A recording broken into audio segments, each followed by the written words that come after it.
Sir, my name is Les Brown, sir. I like to be a disc jockey. Young man, weren't you here yesterday? Yes, sir, I was. Didn't I tell you no yesterday? Yes, sir, you did. Then why are you back today? Well, sir, I didn't know whether or not somebody was laid off or somebody was fired, sir.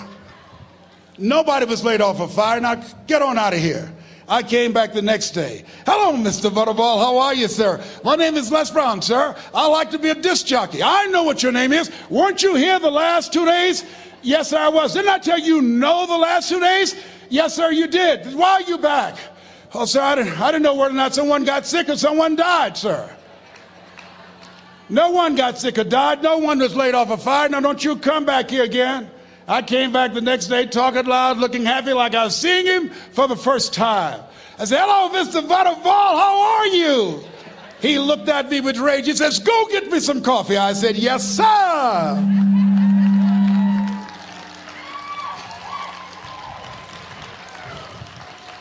My favorite book says the greatest among you will be your servant. How many of you are serious about your goals and dreams? Raise your hands. Very good. Write this down. Provide more service than you get paid for. Provide more service than you get paid for. I go to a lot of seminars and workshops. And one of the things I know about T. Harv Eckert, when I was sitting in the class with Robert Ruppel and all of the other presenters, they hold themselves to high standards. And they provide more information than anybody else in the industry, bar none. They hold nothing back because their commitment is for your success. And when you hold yourself to high standards, write this down, impact drives income. That's why you're here. Because the training, the seminars, been making a difference in your life. If they did not have impact, 200 or 300 people would be here, if that amount. Impact drives income. So I became the errand boy for the disc jockeys. I would go get their lunch and their dinner, and I would bring it to them in the control room, and I'd watch them working the control boards, knowing my time will come. Write this down. I expect to reach my goal. Yes, you want to operate with a spirit of expectation. I expect to reach my goal. So I started preparing for the next position. Never forget one quote that I heard. As you look at your life, you look at your goals and dreams. It's better to be prepared for an opportunity and not have one than to have an opportunity and not be prepared. If you expect to reach your goal, prepare yourself now.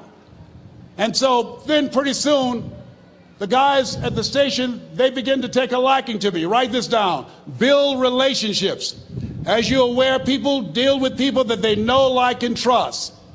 And so they would say, Leslie, yes, sir. Come here, yes. Come outside. Who did this? Oh, your car? Yes. Who cleaned my car? I did, sir. I would wax their cars on the weekend, inside and out. How much do you charge? Oh, nothing, sir. I just sworn to help out. I was providing more service than I got paid for. I was building relationships. They said, whoa, look here. Donna Ross and the Supremes are coming to town. The Four Tops and the Temptations. Here are my car keys. Pick them up for me. Take them to the Fontainebleau Hotel on Miami Beach. I said, yes, sir.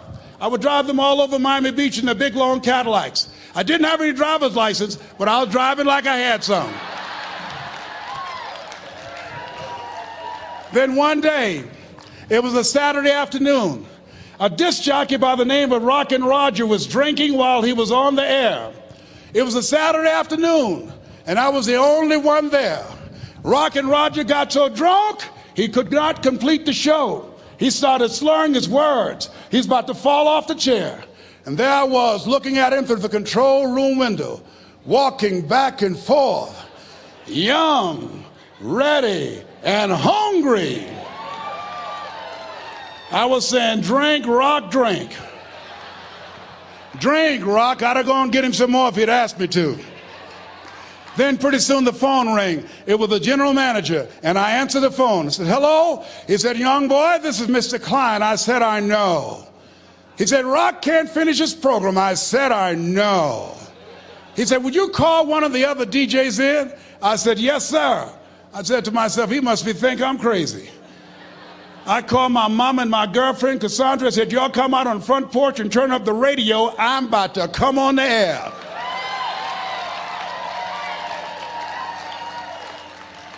I waited for about 20 minutes, and I called him back. I said, Mr. Klein, I can't find nobody. He said, young boy, you know how to work the controls? I said, yes, sir. He said, go in there and segue the records, but don't say nothing here. I said, yes, sir. I couldn't wait to get old Rock out of the way. I put on a fast record. I said, look out, this is me, LB Triple P. Les Brown, your platter playing papa. There were none before me, and there will be none after me. Therefore, that makes me the one and only. Young and single and love to mingle, certified, bona fide, indubitably qualified to bring you satisfaction and a whole lot of action. Look out, baby, I'm your love man. I was hungry.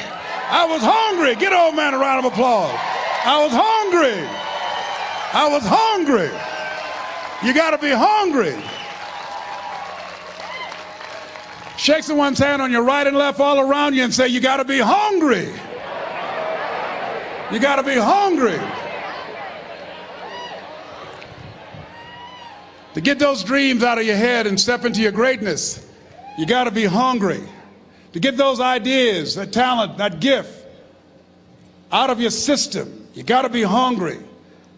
To get up off the canvas of life and understand what Willie Jolly meant, that a setback is a setup for a comeback. You got to be hungry. People that are hungry are willing to do the things today others won't do in order to have the things tomorrow others won't have. How many of you got value out of what you've heard thus far? Raise your hands, please. Very good. I'd like to leave this with you.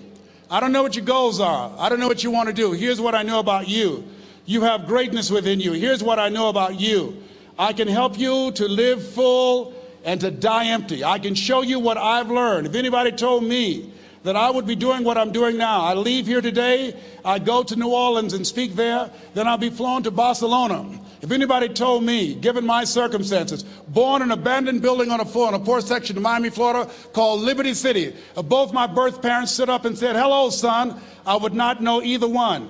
Being labeled educable mentally retarded, put back from the 5th grade to the 4th grade, failed again when I was in the 8th grade, no college training. Anybody told me the principles that I would teach you, that they would have the impact that it has had on my life. This Les Brown that you see, I did not know he existed. And I tell you that you have greatness within you. You have the ability to do more than you can ever begin to imagine. Come into the room with me. And I guarantee you your life will never be the same again. I like to leave this with you. I don't know what your goals are.